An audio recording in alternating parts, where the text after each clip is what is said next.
The silver ship descended through the clouds, casting a long shadow over the Pacific Ocean. John Martinez stood on the deck of the Marine Research Station, his hand shading his eyes from the sun as he watched the story unfold. His heart raced, but his scientist mind was already cataloging details. The unusual oval shape of the ship, its silent approach, the way it hovered over the water without creating waves. "They're really here," whispered Kelly, the station's radio operator. Her voice trembled slightly as she held the official notification that had arrived just hours before. The world had been in chaos for 3 days since the alien ships appeared in orbit. Now one of them was here, choosing his small research pad as its first landing spot. John nodded. "Let's follow protocol. Remember what the government briefing said? Calm, friendly, without sudden movements." The ship landed in the almost ripple-free water and then extended a walkway towards the platform. The metallic surface gleamed under the midday sun. 3 figures emerged from the ship. They walked with a graceful, gliding movement that seemed almost liquid. Their bodies were tall and slender, with skin that changed color like the surface of soap bubbles. John noticed that they had 4 arms and large dark eyes that took up most of their faces. The alien leader raised his hand in what seemed to be a universal gesture of peace. "We are the Valaxian Collective," the alien said in perfect English, her melodic and light voice. "I am Ambassador Zix Till. We come with peaceful intentions to establish relations with the Earth." John stepped forward as the designated representative. "Welcome to Earth. I'm Dr. John Martinez. We are honored to meet you." The ambassador's skin rippled with blue and purple patterns. "Your species only recently began transmitting signals into space. We've been watching for some time." In the following hours, more employees arrived by helicopter. Wisa Palmer, a diplomat chosen specifically for first contact, took over the formal discussions. John watched from the side as she handled the conversation with impressive skill. "Your world is quite unique," Ambassador Zix Till said. "Most intelligent species we have encountered have evolved more natural defenses. Your species seems quite vulnerable." Lisa smiled politely, although John could see her back stiffen slightly. "We managed to adapt in our own way. In fact, quite remarkable for a species with such physical limitations." The ambassador's tone was friendly, but contained something that sounded like pity. The other aliens were scanning the humans with small devices, their skin changing to show green and yellow patterns. "Ambassador," one of them said, "preliminary scans confirm previous observations. No natural weapons, minimal muscle density compared to other level 3 civilizations. Slow reflexes, poor sensory range." Lisa cleared her throat. "We would be happy to share information about human capabilities and achievements." "Of course," said Zix Till, "we offer technology exchange and limited partnership. However, our defensive technologies would not be suitable for their current stage of development. We appreciate any knowledge you are willing to share." Lisa replied softly, although John could tell she was uncomfortable with the condescending tone. Later, as the sun set over the ocean, the initial meeting concluded. The aliens returned to the ship, promising to continue discussions the next day. John joined Lisa at the rail, watching the alien ship glow softly in the twilight. "They think we're harmless," she said calmly. "Did you notice? They keep talking about us as if we were children." John nodded. "They are judging us by their standards. They view we look at our physical shape and think that defines us." "Well," Lisa said with a small smile, "they have a lot to learn about humans." In the coming days, a Valaxian research team would arrive to study human biology and culture.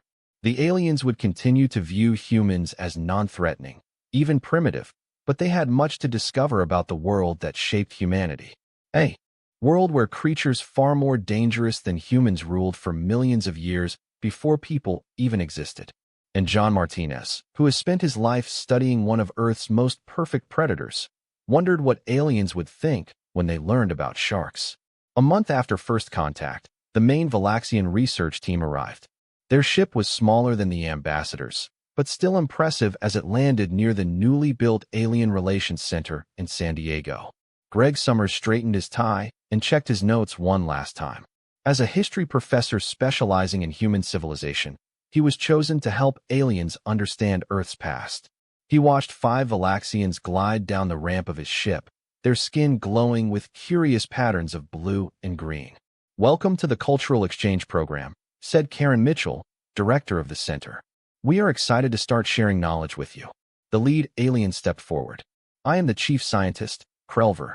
We are eager to understand how your species survived despite its obvious limitations." Greg noticed Karen's smile narrow slightly. The alien's tendency to point out human weaknesses was becoming a pattern. "Professor Summers will be your guide through human history," Karen said, pointing to Greg. Krelver turned all four arms outward in what they learned was a salute. "Its historical development is very intriguing to us. Please explain how you evolved without natural defenses." The following days were full of presentations and discussions. Greg showed the aliens human tools, weapons, and technology from different time periods. He explained how humans used intelligence to compensate for physical limitations. "Fascinating," Krelver said as he examined the spearhead of a stone. "You have grown external claws and teeth." A younger alien named Nixtera seemed more impressed than the others. "But surely other animals on your planet had natural weapons? How did you compete with them?" Greg found footage of early human hunters working in groups to take down large prey. "We work together. We plan. We communicate." Krelver's skin flickered with yellow spots, which they learned indicated skepticism. "Your planet must be extraordinarily safe for such a defenseless species to become dominant." On the fifth day, the aliens requested information about Earth's ecosystems. Greg brought maps showing various habitats around the world. "These blue areas," Krelver said, pointing to the oceans, "cover most of your planet." "Did your species evolve there?" "No," Greg explained. "Humans evolved on Earth. The oceans contain very different forms of life. However, you have vessels that travel on water," Nixtera noted, showing images of ships she had downloaded from human databases. "Yes, we learned to cross the oceans despite not being naturally suited to the water." Krelver touched a scanning device to the map. "Our readings indicate that its oceans contain significant biodiversity and many species of large predators. How did your species manage to navigate such dangerous environments?" Greg hesitated, realizing that the aliens still didn't understand how humans became Earth's dominant species despite the dangers. "We adapt. We have better ships. We learn the patterns of ocean life." Later that evening, Greg joined Karen in her office to review the day's progress. "They still don't understand," Karen said, looking tired. "They keep hoping to find out that we were living in some kind of safe bubble." Greg nodded. "They judge everything by physical capabilities. I'm not sure they understand human adaptability yet." "Ocean issues are interesting," Karen thought. "Maybe we should show them more about marine life." "That's actually a good idea," Greg said, sitting up straighter. "I think it's time they learned about some of Earth's top predators." Karen smiled slowly. "I will call the National Aquarium tomorrow. Let's organize a field trip." "Perfect," Greg agreed. "I would like to see their reaction to some of the creatures we share the planet with." As he walked home that night, Greg thought about the aliens' assumptions. They saw humans as weak because they only looked at physical characteristics. They had not yet understood that humans evolved on a planet full of deadly predators, creatures that have shaken humanity over millions of years of evolution. Soon, the Vlaxians would learn about sharks, and Greg suspected their understanding of humans would never be the same. The National Aquarium was closed to the public that day. Special security measures were implemented when the Vlaxian research team arrived in a government convoy. Greg walked alongside Krelver, answering questions about the large glass building. "This facility houses living creatures from our oceans," Greg explained. "It allows people to see marine life up close without having to go into the water." "A practical solution," said Krelver. His skin showed patterns of mild interest, gentle purple swirls that slowly moved across its surface. Dr. Alice Foster met them at the entrance. She was the aquarium's chief marine biologist, with 20 years of experience studying ocean creatures. "Welcome to our world beneath the waves," she said with a warm smile. "We have prepared a special tour for you today." The aliens followed her during the first few exhibits, showing polite interest in the colorful tropical fish and coral displays. Nixtera, the youngest Vlaxian, took detailed scans of everything, her skin glowing with pinkish patterns as they arrived at the sea turtle tank. "These creatures migrate thousands of kilometers across the open ocean," Alice explained. "They navigate using the Earth's magnetic field." Impressed by such simple animals, noted Krelver. The group continued to display larger and larger sea creatures. The aliens seemed most attentive in the dolphin pool, watching the intelligent mammals swim and play. These mammals returned to the ocean after evolving on land. Alice explained, they are highly intelligent and social. Like their species, Nick's Earth noted, they have adapted to an environment for which they were not originally suited. Alice nodded. Exactly. But unlike dolphins, humans never fully adapted to life in the ocean. We continue to be visitors to this world. As they went deeper into the aquarium, the lighting dimmed, creating a more mysterious atmosphere. They entered a long tunnel with thick glass walls. The water surrounded them on all sides, giving the impression of walking on the bottom of the ocean. This is our main exhibition, Alice said, her voice becoming more serious. The predators of the deep. A great shadow passed overhead. Then another. The aliens looked up, the patterns on their skin changing rapidly. What are these? Krelver asked, his voice strangely low. Sharks, Alice replied. Some of the oldest and most perfect predators on Earth. They have existed for over 400 million years, practically unchanged. They were here long before humans. The largest shark, a great white shark nearly 20 feet long, turned around and flew directly over the tunnel. His powerful body moved with effortless grace, his black eyes seeming to study the visitors below. This is not possible. One of the Valaxian scientists whispered, skin glowing with what the humans had learned was alarm. Quick bursts of bright yellow and red. These creatures live in its oceans. Krelver asked. The same oceans that humans travel through. Yes. Great, he replied. This specific species, the great white shark, is found in coastal waters around the world. Alice checked her watch. We timed our visit perfectly. It's feeding time. Right on cue, an aquarium worker appeared above the tank on a platform. Using a long stick, she lowered a large piece of fish into the water. The reaction was immediate and violent. The great white shot upwards with incredible speed, its enormous jaws opening to reveal rows of serrated teeth. He grabbed the food so hard that the aliens physically recoiled. Remarkable bite strength, Alice commented casually. Its jaws can exert up to 2 tons of pressure per square inch.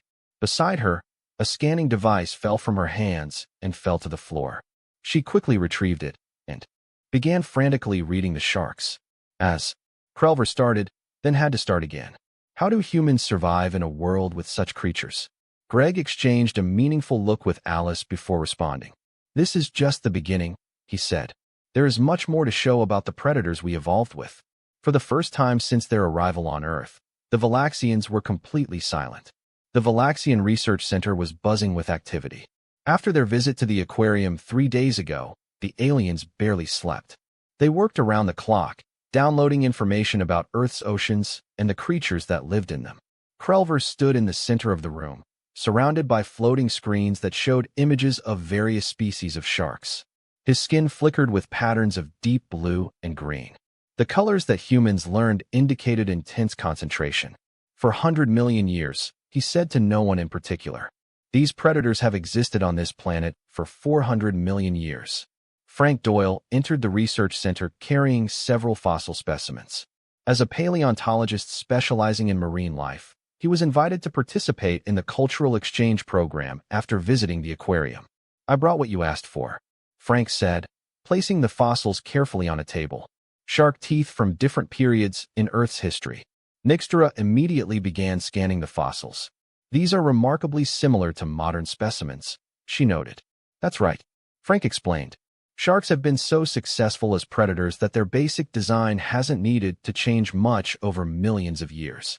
Krelver picked up the largest tooth, almost 6 inches long. And what species is it? Megalodon, Frank replied. An extinct species of shark that grew up to 18 meters in length. It lived from about 20 million to 3.6 million years ago, and it coexisted with its ancestral species. Krelver asked, his skin now showing patterns of disbelief. Well, not exactly with humans as we are today, but with our evolutionary ancestors, yes. The first hominids would have lived at the same time as the last megalodons. The aliens exchanged glances, the patterns on their skin changing rapidly. We have been working under a false assumption, Krelver said finally. We believe that for an intelligent species to evolve without natural defenses, it must have developed in a safe environment with few threats. Frank smiled slightly. Earth has never been a particularly safe place. Krelver turned to a large screen displaying a map of human migration patterns throughout Earth's history. You crossed oceans knowing these predators were there. Yes, Frank confirmed. Humans have sailed the seas for thousands of years. Show us more, Next Horror requested. We need to understand how humans have interacted with these creatures throughout history. Frank brought up images of ancient shark hunting, traditional fishing methods, and early seafaring ships. The aliens studied everything with intense focus. Your species did not survive just alongside these predators, Krelver said slowly.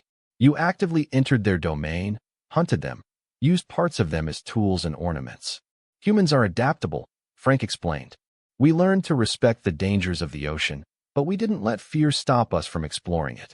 Elsewhere in the research facility, other Valaxians were reviewing human naval history. They studied shipwrecks, naval battles, and stories of survival after oceanic disasters. Thousands of years of naval warfare, an alien observed, fighting each other in an environment filled with natural predators. Krelver's skin suddenly displayed a pattern that humans had not seen before.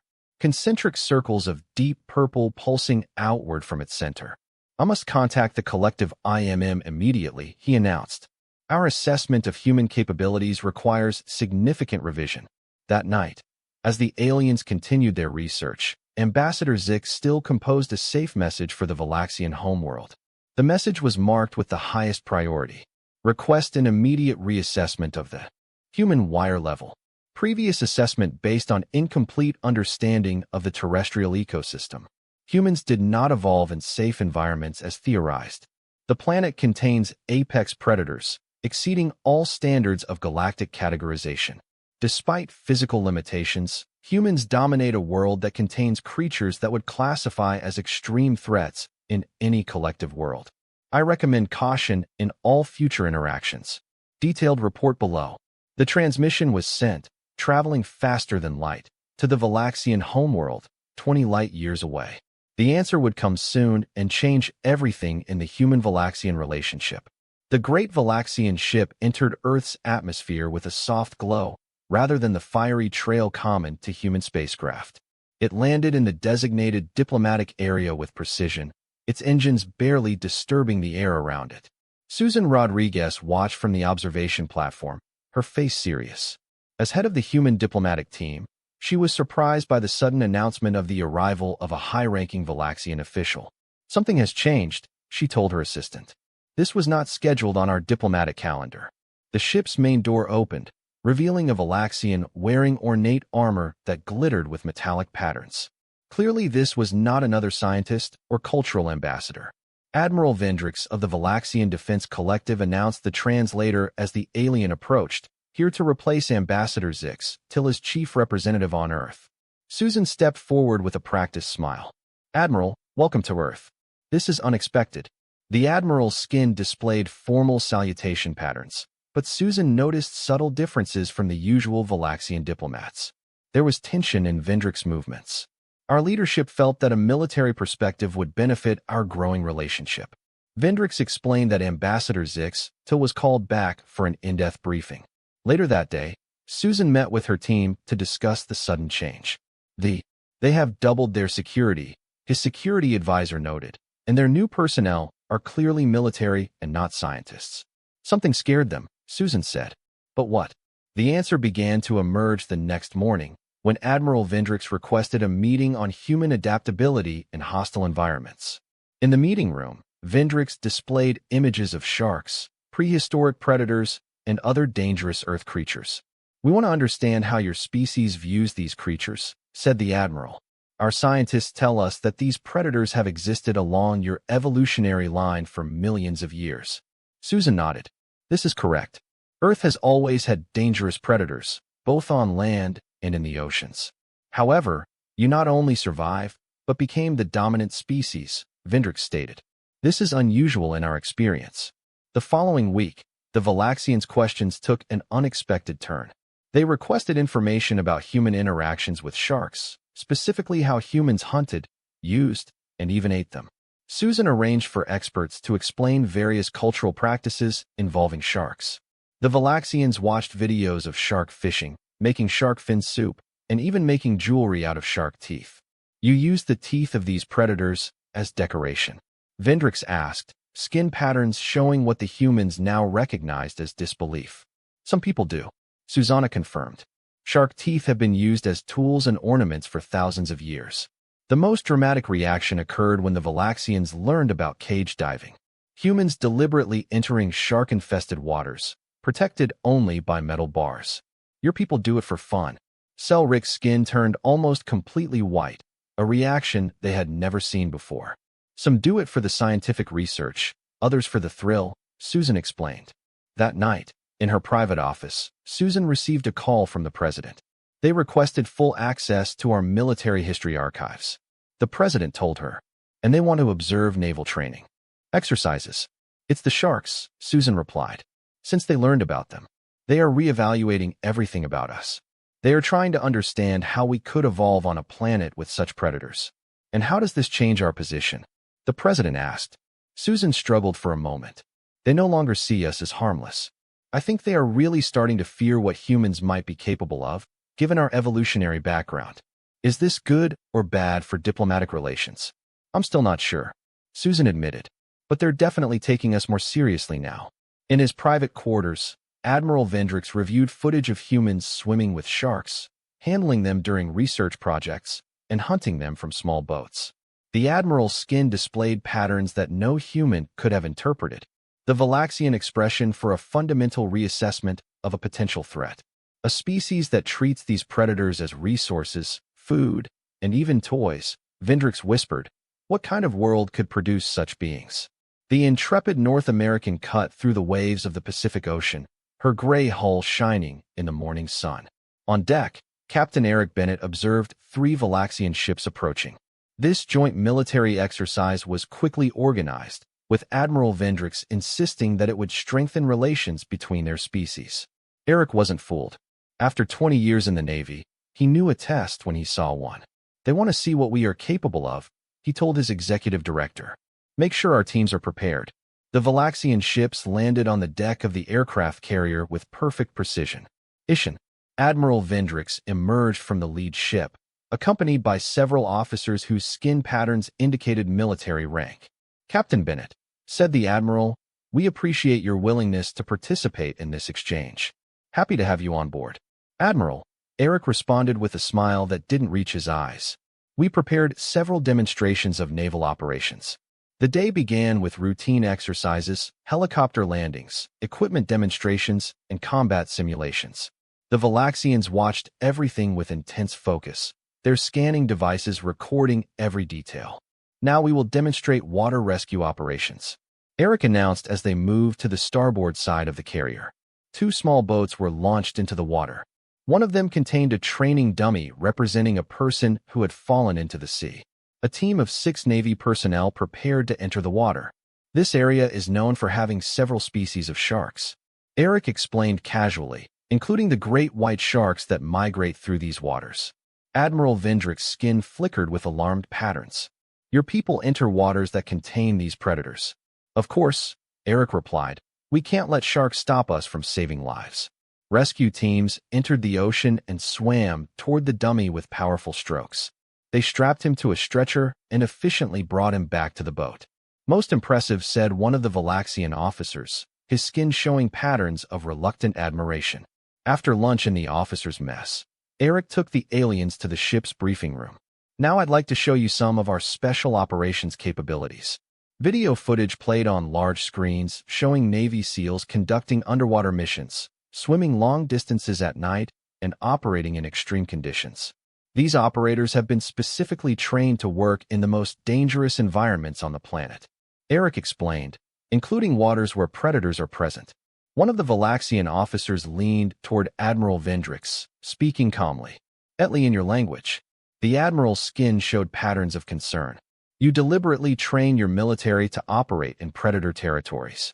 Vendrix asked, we train them to complete the mission regardless of the environment. Eric responded, sharks are just another factor to consider, like currents or water temperature. The final demonstration of the day involved is the underwater infiltration simulation. The Valaxians watched from a small observation ship as human divers moved through dark waters, their only illumination coming from small lights on their equipment. The water temperature here is quite cold, Eric noted, and visibility is poor, but our teams are able to navigate even in these conditions. And the sharks? Asked Admiral Vendrix, nervously scanning the water. We detected at least 3 in the area, Eric said casually. Teams know how to behave. Mary Thompson, the Navy psychologist who joined them for this part of the demonstration, noticed the aliens' discomfort. Your people seem worried about the sharks. She observed a junior Valaxian officer. In our world, such predators are avoided at all costs, the alien responded. No Valaxian would willingly enter their territory. Maria nodded thoughtfully. Humans have learned to live in fear. We recognize the danger, but we don't let it control us. It's how we survive on this planet. That night, as the Valaxians prepared to return to their ship, Admiral Vendrix approached Captain Bennett privately. Your species continues to surprise us, Captain. You evolved in a world with terrifying predators, but chose to enter their domain with minimal protection. Eric smiled slightly. With all respect, Admiral, that's probably why we're exploring space, even though we still have a lot to learn about our own oceans. Humans are curious, even when it's dangerous. As the alien ships lifted off the shuttle deck, Eric couldn't help but feel that something fundamental had changed in the way the Valaxians viewed humanity. What began as condescension was evolving into something that looked remarkably like respect, or perhaps even fear. Emergency alarms sounded in the Valaxian Joint Human Command Center. Red lights flashed as officers of both species rushed to their posts. Admiral Vendrix entered the main control room, his skin glowing with urgent patterns. Status report, demanded the Admiral. A human technician looked up from the screen. Multiple shark attacks reported simultaneously in coastal locations around the world. Miami, Sydney, Cape Town, Lisbon all reporting unusual aggressive behavior. Susan Rodriguez rushed into the room, still pressing her security badge. What is happening? Something is wrong with Earth's ocean predators. Admiral Vendrix said, skin patterns showing genuine concern. The pattern is too coordinated to be natural.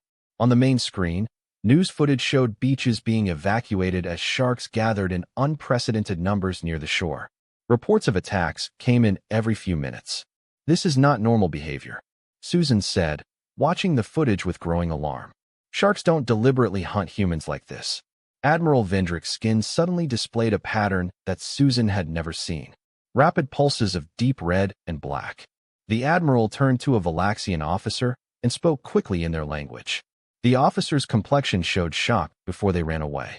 Admiral, Susan asked, do you know anything about this? Vendrix hesitated before responding. I suspect this may be the work of a faction within our collective, the Guardians of Purity. They oppose alliances with species they consider potentially dangerous. Do you think your own people did this? Susan asked, her voice rising. People are dying out there. I believe you may have released a biological agent designed to trigger aggression in your oceanic predators. Vendrix admitted that this would be seen as a warning, showing humans how vulnerable you remain despite your adaptability. The door exploded as Jack Wilson ran into the room. As Earth's foremost expert on shark behavior, he had been working with the Valaxian scientists for weeks. Sharks are showing completely unnatural behavior patterns. Jack explained, displaying data on a screen. They are ignoring normal prey, focusing only on humans and coordinating their movements almost like a hunting pack. This is impossible without external influence. Admiral Vendrix is a returning officer carrying a small device. We confirm this. Admiral, Guardian communications signals detected 12 hours ago on one of our research ships. Vendrix turned to Susan. We need to work together. My people have the technology to create this problem, but we will need your people's knowledge of these creatures to find a solution. Over the next few hours, a human Valaxian team gathered at the command center. Jack Wilson led the human scientists, working alongside Valaxian biotechnology experts. The agent targets specific neural pathways in the shark's brains, explained a Valaxian scientist named Turval. It overrides their natural caution towards humans and triggers aggressive responses. Can you create something to neutralize it? Jack asked. Yes, but it will be difficult to disperse it. Turval replied. It must be released directly into the affected waters. Susan turned to Admiral Vendrix. Your ships could deploy it, right? The Admiral's skin showed patterns of regret. Our vessels cannot submerge in the Earth's oceans. The pressure would destroy them.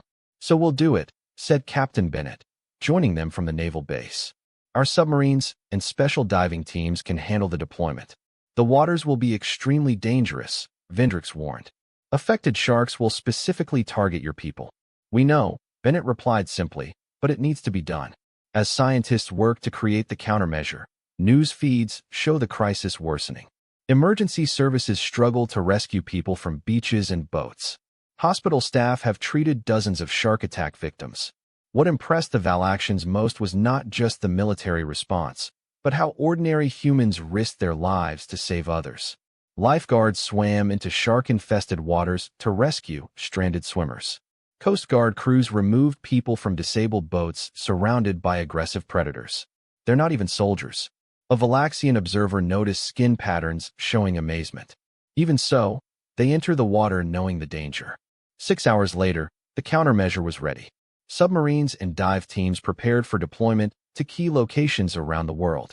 Jack Wilson would accompany the team toward the Pacific hot zone. This is our world, he told Admiral Vendrix before boarding the helicopter. We have been dealing with its dangers since before we walked upright. As the human teams advanced, Admiral Vendrix watched with a new understanding. The species they had previously considered harmless was proving to be the most formidable ally they had ever encountered. 2 weeks after the crisis, representatives of Earth and the Valaxian Collective met in the Great Hall of the United Nations. The room was buzzing with conversation as diplomats from around the world waited for the ceremony to begin. Jack Wilson stood near a window, his arms still in a sling from his encounter with a great white shark during the deployment of the countermeasure. Dr. Alice Foster stood beside him, watching the Valaxian delegation enter. They looked different somehow. Alice observed, more respectfully. Jack nodded. Nothing like facing deadly predators together to build a mutual understanding. The deployment of the countermeasure was successful but dangerous. Human diving teams entered the waters in partnership with aggressive sharks to release the Valaxian antidote. Several divers were injured, but notably none died. The sharks returned to their normal behavior patterns within hours, ending the global crisis. Admiral Vendrix approached Jack and Alice, his skin displaying patterns they now recognize as admiration. Earth's oceans are calm again, the Admiral said. Thanks to human courage and Valaxian technology, the guardians of purity, Jack asked calmly. Arrested and awaiting trial, Vendrix responded. Their attempt to sabotage our alliance had the opposite effect. They wanted to prove that humans were too dangerous to ally with. Instead, they proved that humans were exactly the allies we needed. The ceremony began with Susan Rodriguez and Admiral Vendrix taking the stage. Behind them was Captain Bennett, several of his Marines, and a group of Valaxian officers. Today marks a new chapter in the relationship between Earth and the Valaxian Collective, Susan announced. We faced our first crisis together and emerged stronger. Admiral Vendrix stepped forward, his skin showing formal diplomatic patterns. The Valaxi High Council year authorized me to make an important announcement. Effective immediately, humanity's status in the Galactic Registry has been elevated from harmless to formidable. A murmur ran through the crowd as the translators conveyed the meaning of this change. Furthermore, the Admiral continued, we offer a new full partnership treaty, including previously denied defensive technologies. The audience applauded as Susan and Vendrix signed the new treaty documents. Following the formal ceremony, a smaller reception allowed for more personal conversations. Paul Harris, who led the diplomatic negotiations for the new treaty, approached Admiral Vendrix with a small wooden box. A token of humanity's appreciation, Paul said, handing the box to the Admiral. Vendrix carefully opened it to reveal a fossilized shark tooth mounted in a simple holder. The Admiral's skin showed patterns of surprise. This is from a megalodon, Paul explained. More than 10 million years old, a reminder of the predators that helped shape humanity into what we are today. A very meaningful gift, said Vendrix, the skin now showing patterns of deep respect. We will display it prominently in our diplomatic halls. Later that night, as the Valaxian delegation prepared to return to the ship, Krelver spoke with Greg Summers one last time. We have a lot to learn about your species, admitted the scientist. Our initial assessments were based solely on physical capabilities. We cannot understand how its evolutionary environment shaped its psychology. Greg smiled. Living alongside dangerous predators for millions of years has taught humans something important. Respect for danger does not mean surrendering to fear. A lesson my people could benefit from, Krelver replied. The Valaxian collective avoided threats instead of learning to face them. As the sun set over the ocean visible from the reception hall windows, John Martinez, the marine biologist who initially greeted the aliens months ago, stood with Lisa Palmer watching the waves. Do you think they understand us now? Asked Joao. Lisa nodded. They are starting. They came here thinking we were harmless because we looked physically weak compared to them. They leave knowing that we evolved on a planet with monsters that would terrorize its people and that we not only survived, but thrived. All thanks to the sharks, John said with a smile. In orbit above Earth, Nix Terra, the young Valaxian scientist, began writing a new research proposal. Her skin showed excitement as she titled the document, Relationships Between Predators and Prey and the Development of Courage, a study of human evolutionary psychology. The Valaxian ship departed Earth the next day, leaving behind monitoring stations and communications equipment. The first true alliance between the species, founded on a new understanding, had begun. Any species that could evolve alongside Earth's top predators and still reach the stars should not be underestimated.